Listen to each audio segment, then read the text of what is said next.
नमस्कार बच्चों, स्वागत है आपका हमारी हिंदी कक्षा में।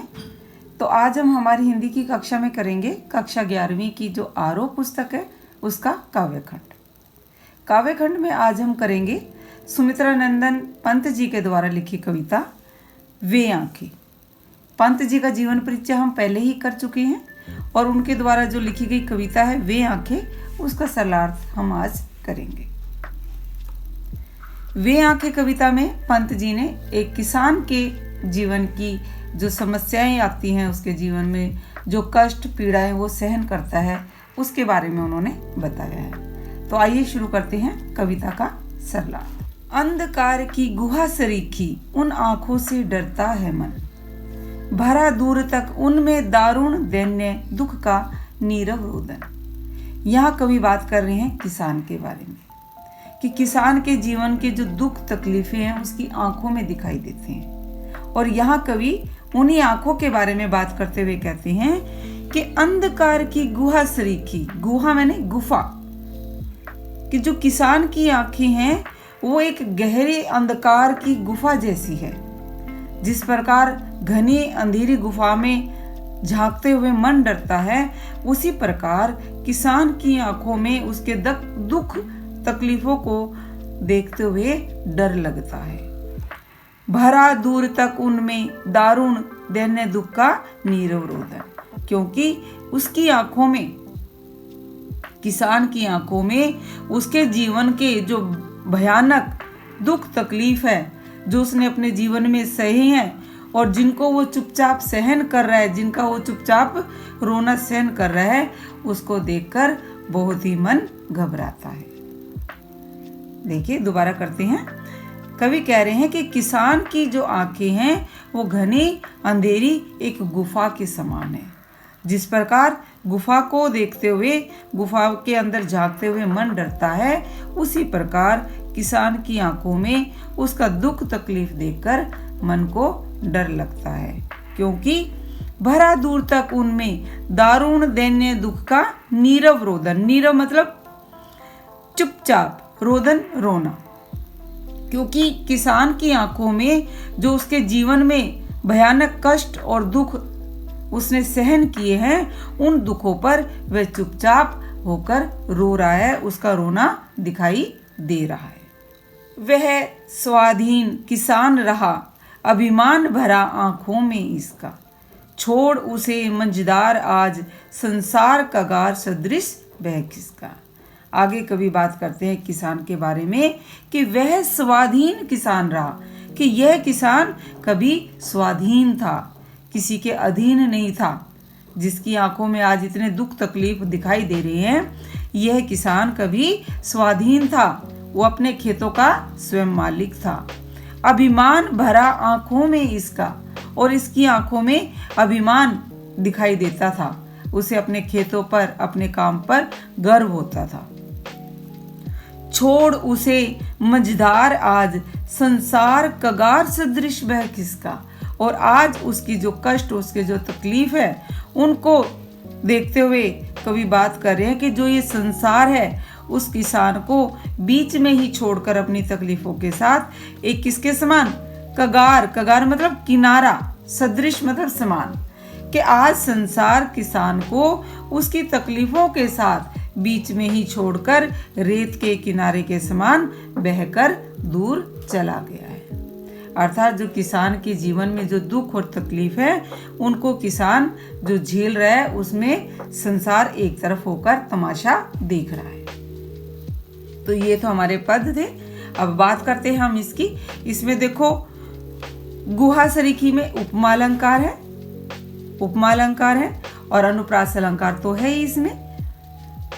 तत्सम शब्दों का प्रयोग किया है कवि ने, और आसान भाषा है और छंद इनका मुक्त है। इसी प्रकार आगे चलते हैं। किसान की जो बातें आती हैं जीवन की, उनके बारे में बात करते हैं। लहराते वे खेत दृगों में हुआ बेदखल वह अब जिनसे, हंसती थी उसके जीवन की हरियाली जिनके तृण तृण में। कवि क्या कह रहे हैं कि किसान के आंखों में लहराते वो खेत दृगों में, दृग माने नेत्र, आंखों का पर्यायवाची शब्द है, हुआ बेदखल वह अब जिनसे, कि किसान की आंखों के सामने उसके वो खेत आज भी लहलाते हैं, जिन खेतों से आज उसे बेदखल कर दिया गया है। अर्थात जमींदार को जब किसान लगान नहीं चुका पाते तो किसान को जमींदार उसके खेतों से बेदखल कर देते हैं, और वही किसान के साथ हुआ है। जो उसके अपने वो खेत थे उनसे उसे बेदखल कर दिया गया। हंसती थी उसके जीवन की हरियाली जिनके तृण तृण में। कवि क्या कह रहे हैं कि वो खेत जिनसे उसको बेदखल कर दिया गया है, उसके जीवन की हरियाली। जीवन की हरियाली क्या मतलब? जीवन की जो खुशियां थी, सुख सुविधाएं थी, संपत्ति थी, समृद्धि थी, वो सब कुछ उसके खेत के एक एक तिनके में दिखाई देती थी। तृण तृण में देखिए, यहाँ जीवन की हरियाली में रूपक अलंकार आ गया है और तृण तृण में पुनरुक्ति प्रकाश, और अनुप्रास अलंकार तो आ ही रहा है। आंखों ही में घूमा करता वह उसकी आंखों का तारा, कारकुनों की लाठी से जो गया जवानी ही में मारा। फिर बात कर रहे हैं कवि किसान के जीवन के बारे में आगे, कि किसान की आंखों में उसका वह आंखों का तारा, वो उसका बहुत प्यारा पुत्र आज भी उसकी आंखों के सामने, उसकी आंखों में घूमता है, उसको याद आता है। कारकुनों की लाठी से जो गया जवानी ही में मारा, और जिस बेटे को जवानी में ही जमींदार के जो कारिंदे थे, कारकुन मतलब जमींदार लगान वसूल करने के लिए कुछ लोगों को अपने पास रखते थे, उनको लठैत भी कह सकते हैं। वो लोग क्या करते थे? किसानों से लगान वसूली करते थे, और अगर किसान लगान नहीं दे पाते थे तो उनसे मारपीट करके जबरदस्ती लगान लेते थे। और वही किसान के साथ भी हुआ। जब किसान लगान नहीं चुका पा रहा था तो जमींदार के जो कारिंदे थे उनकी लाठियों से उनका जवान बेटा मारा गया। दोबारा से करते हैं इस पद्य का। लहराते वे खेत दृगों में हुआ बेदखल वह अब जिनसे। कवि कह रहे कि किसान की आंखों में आज भी वो उसके खेत लहराते हैं जिन खेतों से उसे बेदखल कर दिया गया है। हंसती थी उसके जीवन की हरियाली जिनके तृण तृण में, कि वो खेत जिन खेतों में उसके जीवन की सभी खुशियां, सुख समृद्धि एक एक तिनके में लहराती थी, उन खेतों से उसको आज बेदखल कर दिया गया है। आंखों ही में घूमा करता वह उसकी आंखों का तारा, कारकुनों की लाठी से जो गया जवानी ही में मारा। और किसान की आंखों में आज भी उसका वो बहुत प्यारा जवान बेटा घूमा करता है, उसको याद आता है, जिसकी जमींदार के कारिंदे या लठैतों की लाठियां खाकर जवानी में ही मृत्यु हो गई थी। तो देखिए, इसमें मैं बताऊंगी आपको, एक तो रूपक अलंकार आ रहा है हमारा, पुनरुक्ति प्रकाश अलंकार आ रहा है, और अनुप्रास अलंकार तो है ही है। और इसमें आप जब इसका विशेष लिखोगे तो आंखों का तारा मुहावरे का भी बहुत सफल प्रयोग किया गया है। तो ये था हमारा अगले दो पद्य। तो आइए आगे करते हैं। बिका दिया घर द्वार महाजन ने न ब्याज की कोड़ी छोड़ी, रह रह आंखों में चुभती वह कुर्क हुई बरदों की जोड़ी। अब आगे किसान की जो तकलीफ है उनका भी अंत नहीं हुआ है। देखिए, जमींदार ने किसान को खेतों से बेदखल कर दिया है। जमींदार के जो कारिंदे, जो लठैत है, उनकी लाठियों का शिकार होकर किसान का जवान बेटा मारा गया, और आगे जो थोड़ी कमी रह गई थी वो महाजन ने पूरी कर दी। महाजन गांव में जो जिस प्रकार हम कहते हैं कर्ज लेने के लिए महाजन लोग होते थे, बनिए जिनको बोलते हैं, उनसे किसान लोग अपने खर्च करने के लिए पैसे लेते थे, वो कर्ज के रूप में लेते थे, और बाद में फसल आने पर उनको चुका देते थे। तो महाजन उस कर्ज को ब्याज समेत वसूल करते थे, और यहाँ महाजन ने वही किया। बिका दिया घर द्वार महाजन ने न ब्याज की कोड़ी छोड़ी, कि महाजन ने अपना कर्ज वसूल करने के लिए किसान का घर भी बिकवा दिया, लेकिन उसने अपने ब्याज की एक कोड़ी भी नहीं छोड़ी, अर्थात उसने एक कोड़ी की भी उसको राहत नहीं दी। उसने अपना सारा लगान कर्ज वसूल करने के लिए किसान का घर भी बिकवा दिया। रह रह आंखों में चुभती वह कुर्क हुई बरदों की जोड़ी। और किसान याद करता है, जो किसान के जीवन का आधार होता है, जिस पर किसान की खेती निर्भर करती है, अर्थात बैलों की जोड़ी, क्योंकि बैल होंगे तभी किसान खेती कर पाएगा। लेकिन महाजन ने उसके बैलों की जोड़ी को भी नीलाम करवा दिया। रह रहे आंखों में चुभती वह कुर्क हुई बर्दों की जोड़ी। बर्दों मैंने बैल, ये क्षेत्रीय शब्द का प्रयोग किया है, लोक भाषा के शब्द है। और किसान की आंखों में रह रह के उसके जो बैलों की जोड़ी को महाजन ने कुर्क मैंने नीलाम करवा दिया था, वह जोड़ी आज भी रह रह के उसे याद आती है। तो देखिए, वही पुनरुक्ति प्रकाश अलंकार आ रहा है, अनुप्रास तो है ही है। और इसमें आप एक विशेष बात ये बताओगे कि लोक भाषा या देशज या क्षेत्रीय शब्दों का सफल प्रयोग किया गया है। इसके बाद अगला करते हैं। उजरी उसके सिवा किसे कब पास दुहाने आने देती। प्रश्न चिन्ह है, आंखों में नाचा करती उजड़ गई जो सुख की खेती। अब किसान याद कर रहे हैं कि किसान के पास एक गाय भी थी, उजरी माने सफेद। गाय का नाम ही किसान ने उजरी रखा है। उजरी उसके सिवा किसे कब पास दुहाने आने देती। यहाँ प्रश्न किया है, प्रश्न चिन्ह है कि जो उसकी गाय थी, सफेद गाय, जिसका नाम किसान उजरी कह रहा है, वो गाय किसान के सिवाय किसी और को अपने पास दूध दोहने के लिए नजदीक नहीं आने देती थी। आंखों में नाचा करती उजड़ गई जो सुख की खेती। किसान दुख के साथ आह भरते हुए कहते हैं कि आज भी उसकी आंखों में उसकी जो सुख की खेती आज जो उजड़ गई है, आज भी उसकी आंखों के सामने याद आती है। सुख की खेती मतलब सुखी जीवन। किसान की आंखों में आज भी उसका वो सुखी जीवन जो उजड़ गया है, बार बार उसकी आंखों में याद आता है। तो इसमें आप प्रश्न अलंकार भी लिखेंगे, क्योंकि इसमें प्रश्न पूछा गया है। तो और आगे चलते हम। बिना दवा दर्पण के घरनी स्वर्ग चली, आंखें आती भर, देख रेख के बिना दुधमुही बिटिया 2 दिन बाद गई मर। अब किसान के जीवन के कष्ट समाप्त होने का नाम ही नहीं ले रहे हैं। घर भी बिक गया है, बैलों की जोड़ी भी नीलाम हो गई है, गाय भी चली गई है उसकी, तो उसके बाद बचे उसके कुछ भी नहीं बचती है संपत्ति, लेकिन परिवार में उसकी पत्नी बची है, उसके बारे में बात कर रहे हैं। देखो, बिना दवा दर्पण के घरनी स्वर्ग चली। दवा दर्पण इलाज, दवाई, कि किसान की पत्नी जब घरनी पत्नी, किसान की जब पत्नी बीमार हो जाती है और बिना इलाज के, बिना दवाई के कारण वो स्वर्ग चली जाती है, उसकी मृत्यु हो जाती है।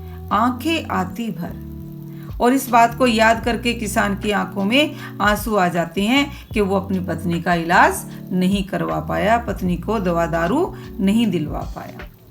देख रेख के बिना दुधमुही बिटिया 2 दिन बाद गई मर। और इतना ही नहीं, पत्नी की मृत्यु के 2 दिन बाद ही किसान की जो दुधमुही बेटी थी उसकी भी मृत्यु हो जाती है, क्योंकि जब पत्नी की मृत्यु हो जाती है तो बेटी को कौन देख रेख करेगा, और वो बच्ची दूध पर आश्रित है।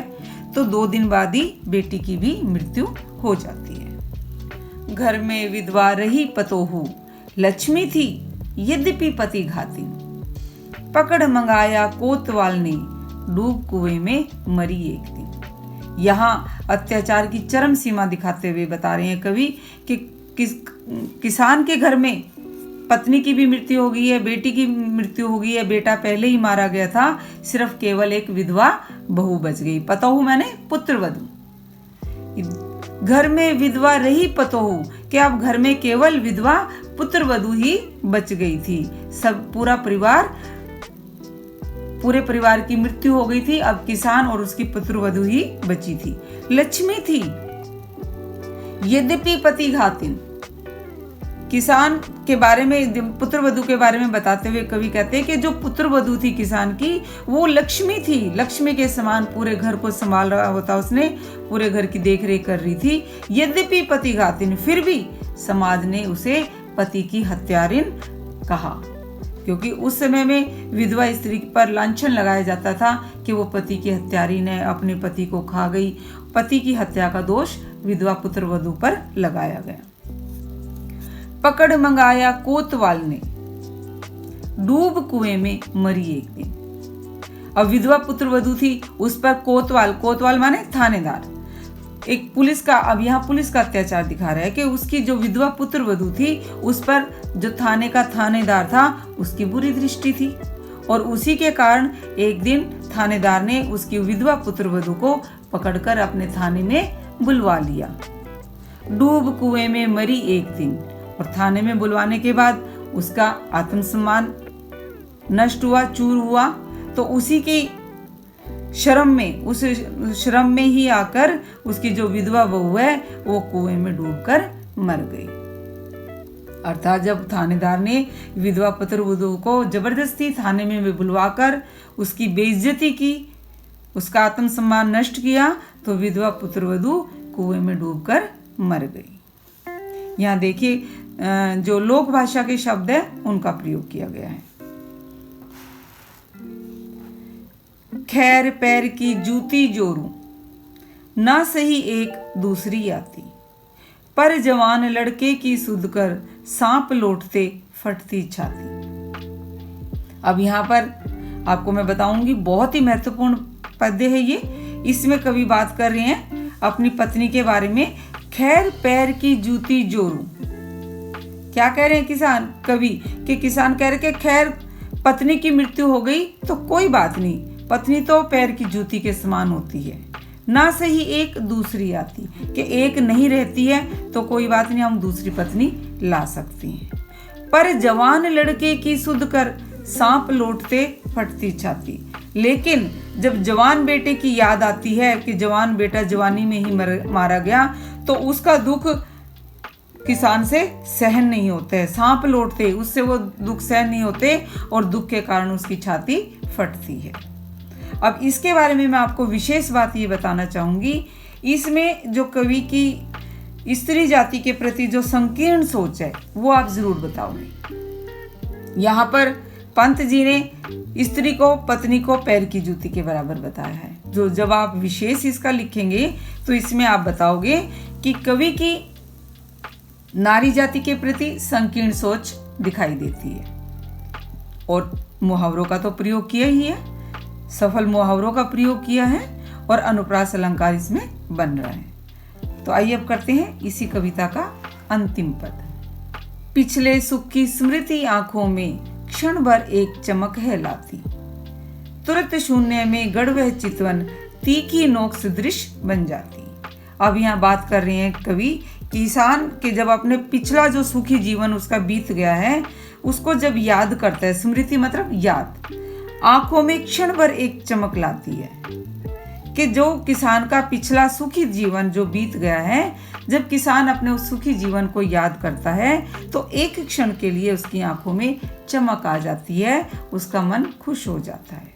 तुरंत शून्य में गढ़ वे चितवन तीखी नोक सदृश बन जाती है, लेकिन तुरंत ही जैसे ही कवि को आभास होता है वर्तमान को, और उसको आभास होता है इस बात का कि वो सुखी जीवन जिसको वो याद कर रहा है आज पूरी तरह से नष्ट हो गया है, तो उसकी वही यादें सुई की तीखी नोक के समान उसको चुभने लगती है, अर्थात उसको उतना ही दुख देती है।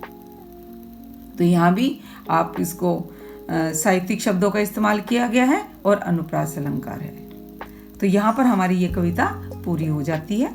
इस कविता में कवि ने किसान के जीवन के तमाम जो दुख, तकलीफ, कष्ट है उनका बहुत ही मार्मिक चित्रण किया है। तो आशा करती हूँ आपको वीडियो समझ में आ गई होगी। धन्यवाद।